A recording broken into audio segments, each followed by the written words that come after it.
It is just before dawn on a river in Zambia. A fisherman pushes his narrow wooden canoe out onto water so still it looks like a sheet of black glass. He has done this 1,000 times. The mist sits low, the first birds are waking up, and somewhere beneath that flat surface, something is watching him with nothing but its eyes and nostrils above the waterline. He never sees it coming. There is an eruption of water, a mouth opening wider than he is tall, and close to 2 tons of muscle moving faster than he could ever paddle. In a few seconds, the canoe is in 2 pieces, and then the river is calm again, as if nothing had happened at all.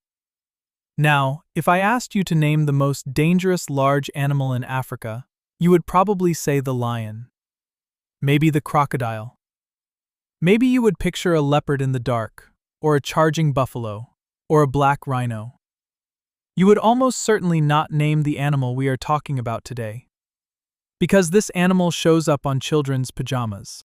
It is a fat, smiling cartoon. It dances ballet in a tutu in old Disney films.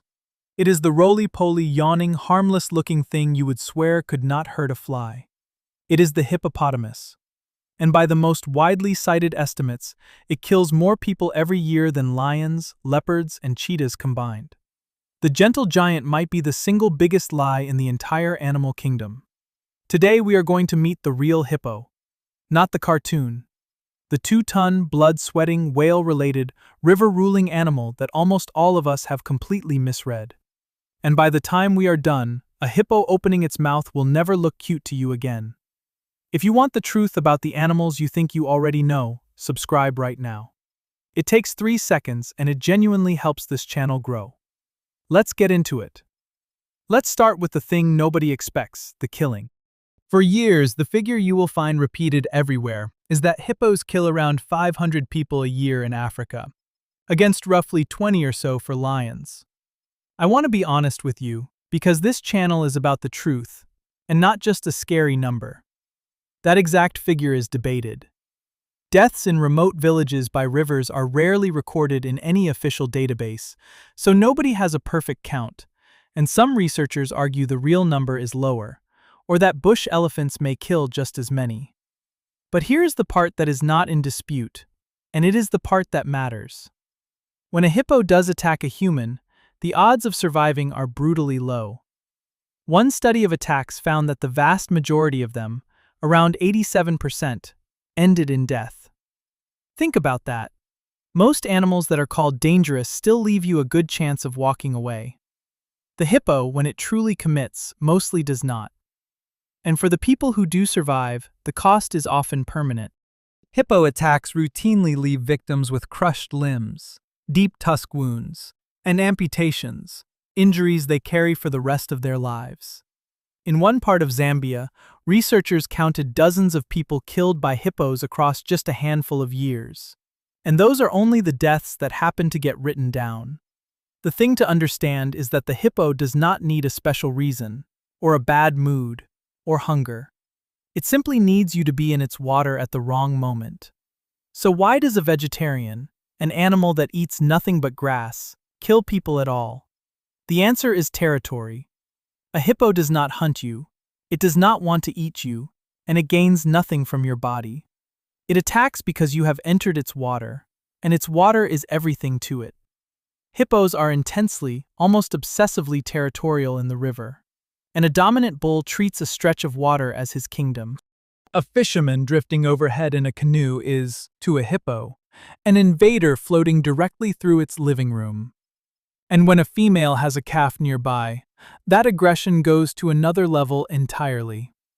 The most common victims are exactly the people you would expect: fishermen in small boats, and villagers who come to the shoreline to collect water or wash, doing something they have done every day of their lives, in the wrong 10 seconds. And there is a detail that makes it all so much worse. You cannot outrun it. Look at a hippo and your brain tells you this is a slow animal, a barrel on 4 stubby legs, something you could jog away from. Your brain is wrong. On land, a hippo can hit around 30 kilometers an hour, close to 20 miles an hour, far faster than any human can sprint. and it can do it in short, terrifying bursts straight at you. People imagine they would have time to react. They do not. Between the water and the shore, a hippo is one of the fastest things you will ever have the misfortune to meet. And it is not just fast, it is agile enough to turn and cut off a path of escape, and heavy enough that even a glancing blow from that body can shatter bones. There is a reason the safest advice about a hippo on land is brutally simple: do not be there. Then there is the yawn. You have seen it 100 times, the hippo opening its enormous pink mouth wide to the sky, and every cartoon has taught you it means the animal is sleepy, or bored, or just being adorable. It is none of those things. That open mouth is a threat display. It is a warning, a flag being raised, the animal showing you the weapons it is about to use. It is the hippo saying, as clearly as an animal can, come closer and find out. We took the single most aggressive gesture this creature makes, and we turned it into a symbol of cuddliness. That is how badly we have misunderstood it. Even the other predators know the truth, even if we do not. Lions generally give hippos a wide berth, because a full-grown hippo could kill a lion with almost no effort. Crocodiles share the same rivers, and most of the time they keep a respectful distance, because a hippo will chase off a crocodile that drifts too near its calf, and if the crocodile does not take the hint, the hippo is entirely capable of biting it clean in half. In the water, the hippo has no equal and no natural predator. It is the undisputed landlord of the African river, and everything else pays rent. So how is this even possible? How does a grass-eater become the most feared animal on the continent? To understand that, you have to understand the machine. The hippopotamus is the third largest land mammal on Earth, behind only elephants and rhinos. A big one weighs somewhere between 1.5 and 4 tons, and here is the unsettling part: the males never really stop growing. A dominant old bull just keeps getting bigger for his entire life. Underneath that smooth, almost comical body is a wall of muscle, and it is armed. A hippo's jaws can open to nearly 180 degrees, an angle that on any other animal would look broken. And inside that gape are teeth built for war. Its canines are curved tusks that can grow to well over 30 centimeters, and they are self-sharpening, honing themselves to a razor edge every time the mouth closes. The bite force has been measured at around 1,800 pounds per square inch, nearly twice that of a lion. That is a bite that can crush bone like a twig, snap a wooden canoe in two, and, as we said, cut a crocodile in half. This is the true face behind the cartoon. To picture the scale of it, the two lower canines alone can be longer than your forearm, and the hippo keeps them gleaming and lethal without ever seeing a dentist, because the simple act of grinding its upper and lower teeth together files them back into points. When two bulls fight over a stretch of river, they rear up out of the water and drive those tusks into each other with the full weight of their bodies behind them. And the wounds can be horrific, sometimes fatal. These teeth are not decoration. They are swords the animal grew itself and sharpens on purpose. And the strangeness only deepens when you look at the skin. A hippo's hide is enormous, weighing on the order of 270 kilograms, and yet it is shockingly delicate. It is extremely sensitive to sun and to drying out.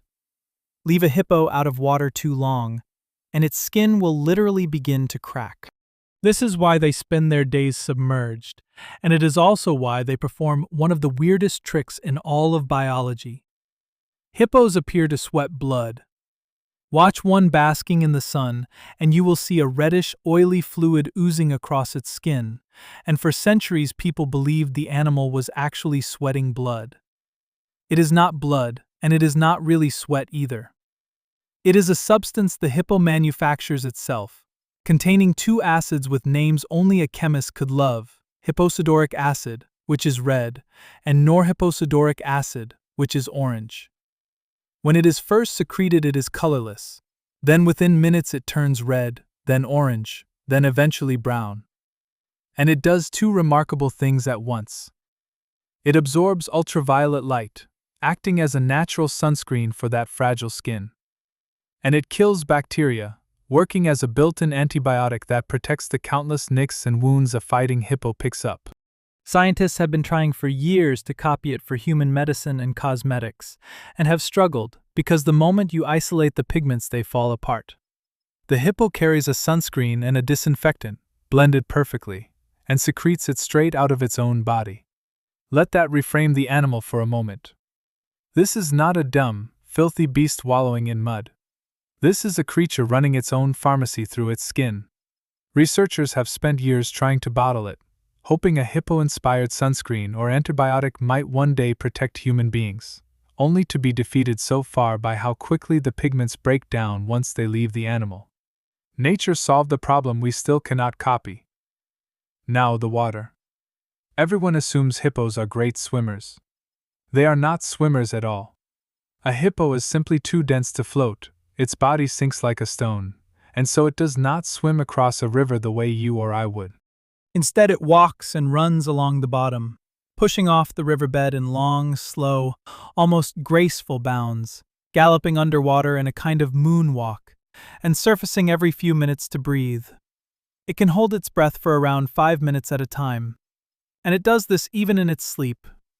A sleeping hippo, fully submerged, will rise to the surface, take a breath, and sink back down again, all without ever waking up.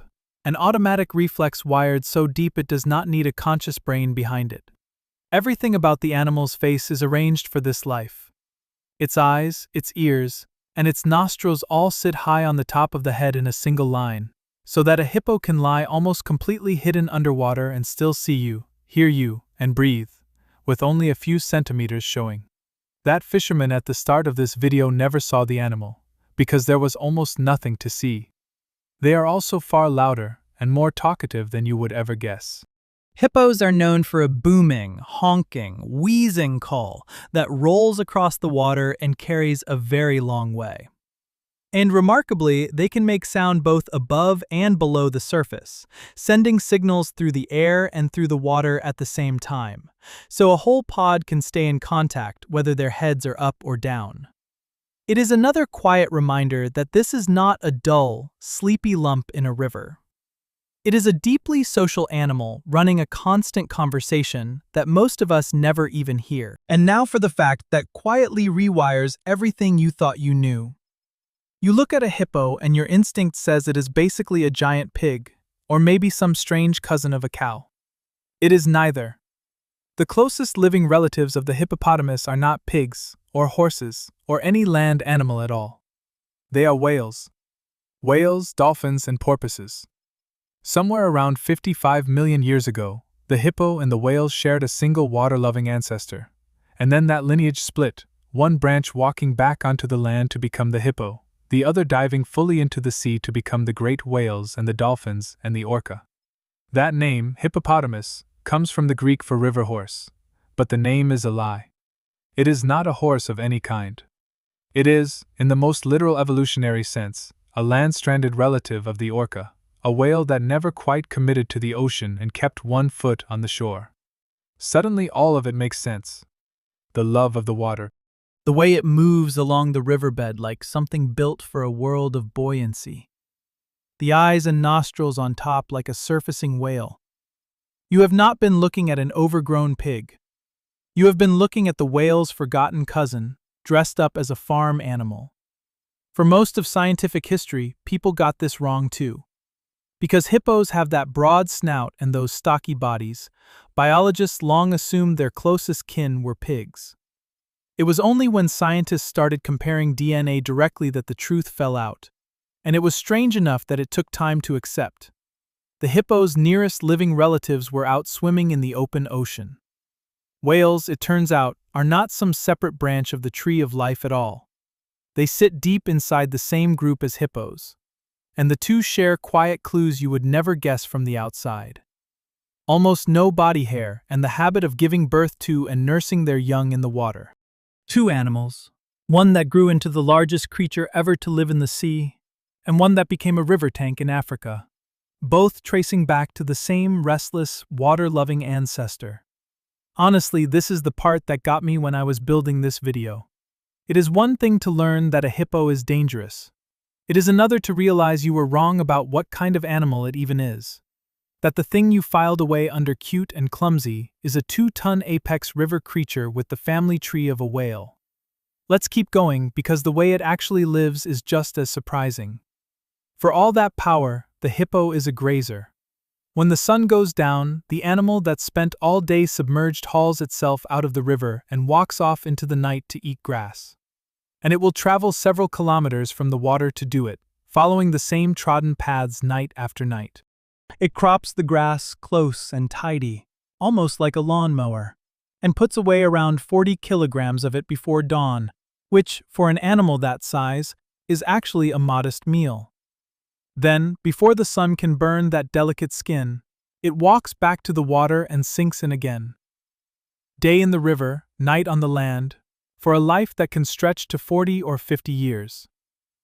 And here is where the hippo turns out to be far more important than a killer or a curiosity. It is an ecosystem engineer, one of the great gardeners of the African river. Every night it eats grass on the land, and every day it lounges and defecates in the water, and in doing so it becomes a living conveyor belt, carrying nutrients out of the fields and dumping them into the river. That dung feeds the whole aquatic food web. It fertilizes the algae, which feed the insects, which feed the fish, which feed the birds and the people. Hippo dung even moves crucial elements like silicon through the system, quietly propping up life for miles downstream.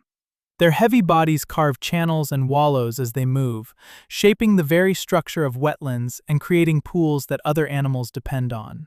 Over years, the same nightly routes get worn into deep, distinct trenches known as hippo highways, and these paths quietly redirect how water itself flows through a floodplain, opening new channels and feeding new pools, so that even the shape of the land bends around where the hippos choose to walk. Take the hippos out of a river, and the whole web can begin to unravel.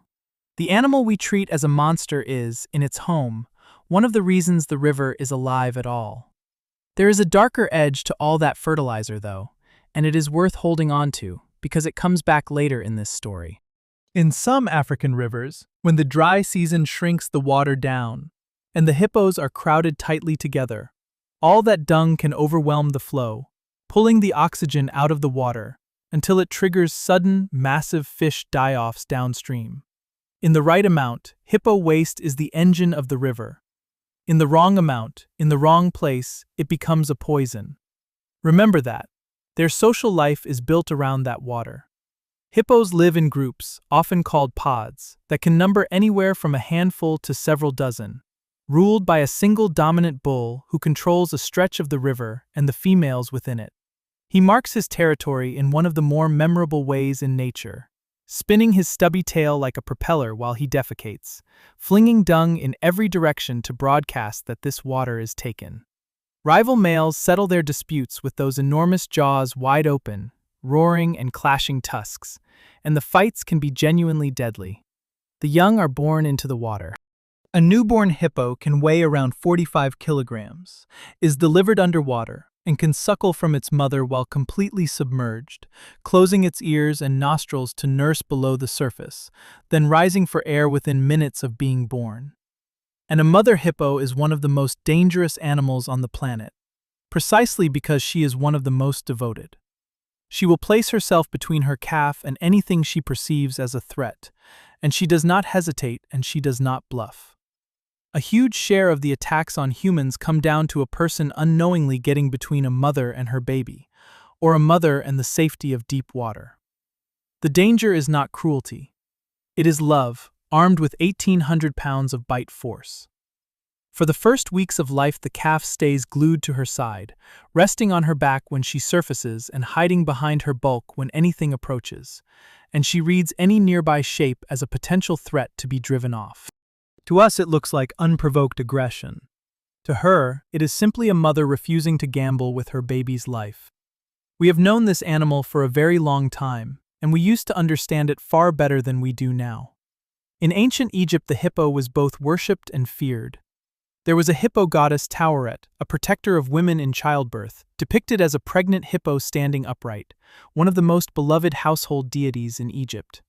And at the same time, the hippo was linked to chaos and destruction, and pharaohs staged ritual hippo hunts to prove they could master the forces of disorder. The Egyptians, who lived on the Nile and shared it with these animals, held them in a kind of awe, dangerous and sacred at once. And then, over the centuries, the wild hippos of the Nile were hunted out completely. There has not been a hippo in Egypt for a very long time. The people who knew the animal best watched it vanish from their own river. The awe ran even deeper than Egypt. Many scholars believe that Behemoth, the towering, unstoppable beast described in the Book of Job, was inspired by the hippopotamus, a creature of such immense power that Scripture used it as an example of something no human could ever hope to tame. For the people who actually lived beside it, this was never a joke animal or a nursery character. It was a force of nature, respected, feared, and written into some of the oldest stories we have. And what did the rest of us do with it? We turned the deadliest large animal in Africa into a plush toy. We made it dance in a tutu. We gave it a friendly voice in a cartoon, put it on birthday cards and baby blankets, and taught entire generations of children that this is a soft, silly, cuddly creature. There is nothing wrong with loving a cartoon hippo, but somewhere along the way the cartoon replaced the animal in our minds. And that swap is not harmless. When a tourist leans out of a boat to get a better photo of the yawning hippo, it is the cartoon they are trusting, not the 2-ton territorial river whale that is actually in front of them. And there is a second hippo most people have never even heard of, which only makes the problem sharper. Hidden in the forests and swamps of West Africa lives the pygmy hippo, a shy, solitary, house pig-sized cousin of the giant, so rare and secretive that it is now endangered in the wild, with only a couple of thousand thought to remain. In 2024, a baby pygmy hippo born in a zoo in Thailand became a worldwide internet sensation, her every wobble and yawn watched by millions of delighted people. And she truly is adorable. But look at what happened. The very same thing that always happens. The animal became a meme, a plush toy, a symbol of pure cuteness, while the real, wild, disappearing species behind her stayed almost completely invisible. We are extraordinarily good at loving the cartoon. We are much, much worse at seeing the animal.